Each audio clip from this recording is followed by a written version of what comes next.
Hilary Clinton, How the Upper Mid Range Narcissist Deals with Challenge Fuel. Hello, I'm H.G. Tudor. I'm continuing to provide you with examples of how narcissists from the three main schools deal with the provision of mass challenge fuel. You ought to understand, by virtue of my existing work, that when it comes to the provision of challenge fuel, and please see the earlier video, Challenge Fuel, if you have not done so already, that challenge fuel presents as a double-edged sword to the narcissist. It includes fuel, which the narcissist wants, but it has a challenge to control, which the narcissist doesn't want and has to deal with it. Ordinarily, most challenges to the narcissist tend to come from one person, the intimate partner primary source, for instance, who's arguing with the narcissist, or a friend who's a non-intimate secondary source in the narcissist fuel matrix who will not do what the narcissist wants, and therefore their refusal and their emotive response that enshrines that refusal results in the provision of challenge fuel. The narcissist deals with that through the provision of the three assertions of control, which is a foundation piece of learning for my work available in the Knowledge Vault. But what about situations where the narcissist faces the mass provision of challenge fuel?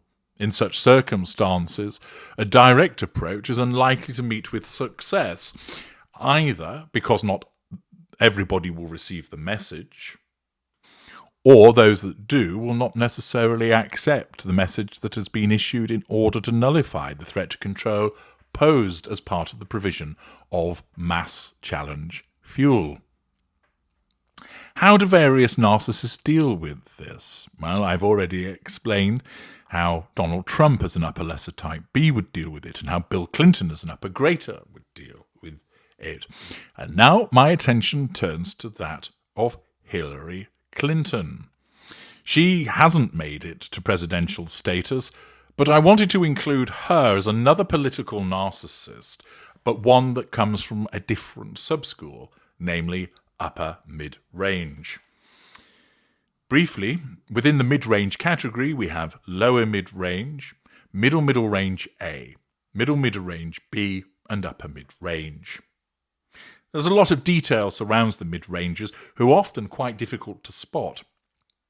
Lower mid-rangers are an amalgam of lesser traits that sit amongst overriding mid-range behaviours, particularly linked to facade presentation.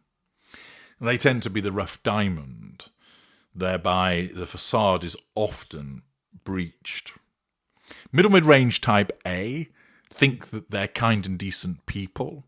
They are the overwhelming angel, but their behaviours belie an excessive need to assert control over individuals through helicoptering and micromanagement, and away from prying eyes, they will engage in the dark arts, not being the supposed sweetheart that they portray to the outside world. Middle mid-range type B are similarly passive-aggressive to the middle mid-range A, but their mentality is, why is it always me? Why do people always pick on me? They turn on the waterworks, they dole out the pity plays and the sympathy symphonies. The world is a harsh and venal place, and it's not fair. The upper mid-range is grandiose, often highly intelligent, often charismatic, often wealthy. They are haughty, dismissive, and operate with a facade of superiority. We can often find certain of the mid-range narcissists to be particularly successful in their chosen field, and not based upon embellishment or bullshit, but they are genuinely able individuals. Hilary Clinton finds herself within this classification, a lawyer of some ability, and had had a substantial political career. Whilst you may disagree as to her effectiveness based upon your own political leanings, what you can't deny is that she is very well known and has been involved in politics for quite some time, which demonstrates a level of success at remaining at those high levels, and also had a tilt at the presidency, losing, as we know, to Donald Trump. She has faced numerous controversies also, some of which link to her husband, former President Bill Clinton, for instance, the land purchase in Arkansas and the Whitewater allegations. There have been concerns in respect of the Clinton Foundation as a whole. She had to deal with the various allegations of sexual assault and misconduct with regard to her husband. There were the Podesta emails. There's the Clinton body count, whereby it's rumoured that various people that have got in their way have met with an untimely end, often apparent suicides. There's Pizzagate, the allegations concerning her use of a private email server when Secretary of State, suggested by Donald Trump that this was to hide her corruption. The Benghazi allegations also. Accordingly, throughout her political career, she has faced instances of criticisms. And in particular, this surrounded the private email use and also the criticism she came under when she ran for office against Donald Trump, where she was known as Hillary and that she should be put in jail. And it often became a chant of those that supported Donald Trump to talk about having her in prison. This, of course, is the mass provision of challenge fuel that Hilary Clinton finds herself on the receiving end of thousands, tens of thousands, even millions of individuals commenting adversely about her behaviour with regard to her general run for office, and more particularly in respect of allegations about the way that the Clinton Foundation's conducted itself, the supposed Clinton body count, and in particular the use of the private email server and the investigations that surrounded all of that. Once again, the provision of fuel isn't a problem for the narcissist. After all, it's one of the prime aims. But is Hilary Clinton also a highly provocative narcissist in the mould of, say, Donald Trump or Andrew Tate? She is not. Whilst she is not adverse to using provocation as a manipulation, she doesn't engage in the shithousery to the same level of the other narcissists that I've mentioned that are highly provocative.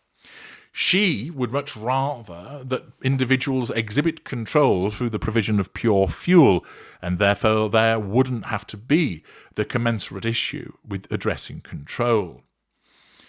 Naturally, the provision of challenge fuel to her gives her fuel which is welcomed, but it's not welcomed in the way that Donald Trump wants to court the chaos.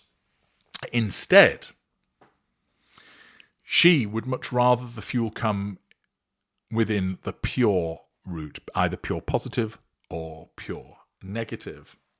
Accordingly, when this challenge fuel is presented to her, it is a problem for her.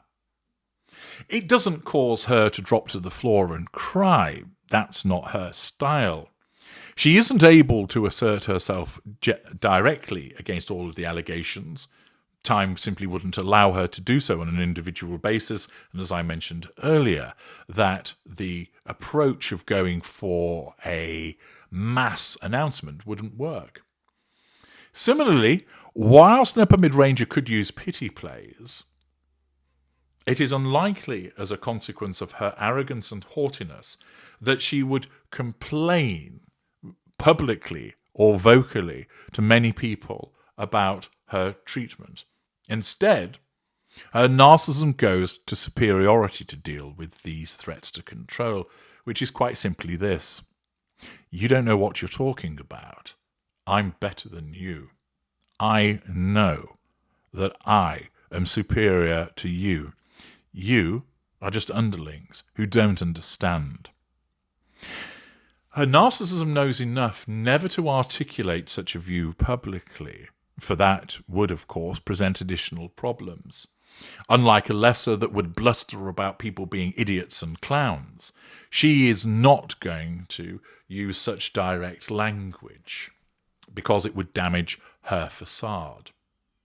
She wants to be liked, and she wants to be liked on the basis of ability. It's also worthwhile pointing out that Hilary Clinton is a cerebral narcissist by virtue of cadre. Therefore, her superiority relies upon intellect. intellectual ability, knowledge, a razor-sharp mind, the mind of a trained lawyer. Indeed, although her husband Bill is the upper grader, it's Hilary who is the cleverer one. It's just that he is far more Machiavellian. With Hilary, her narcissism, by virtue of being upper mid-range, would deal with the threat to control, again by the third assertion of control, and again in a dismissive way. But it does it not on the basis of simply, you're all idiots. It doesn't do it on the basis of, I know I'm going to win anyway. Instead, it's simply based on the fact of, I know best because I'm Hilary Clinton. I know best because I am a career politician and trained lawyer. I know better than you because I actually have the access to the information. And therefore it is the knowledge of her own superiority, rather than necessarily the outcome itself, which allows her to nullify the threat to control that is posed by copious amounts of challenge fuel. She would rather not receive this fuel in the way that it comes, as challenge fuel, because that is problematic. Whereas Trump embraces it, she would not do so. She would rather it come, as I mentioned, by virtue of pure fuel. However, she'll still take it because, after all, she is a narcissist that needs fuel. And the way that her narcissism must address the threat to control is as a consequence, once again, of arrogant dismissal of the accusations. Not rejecting them because it's fake news, not rejecting them because they come from a place of stupidity, but simply, you don't have all of the facts. You don't know all of the information. You don't understand this world in the way that I do. And she is therefore able to dismiss the threat to control based simply upon recognizing that the people making the allegations are ignorant, that they're inferior. She wouldn't be so bold as to state that out loud, not in a completely direct fashion. But this is what she thinks. And that thought process of relying upon her own superiority, which is the facade that upper mid-rangers utilize more than anything else, is the manner by which she would deal with the mass provision of challenge fuel.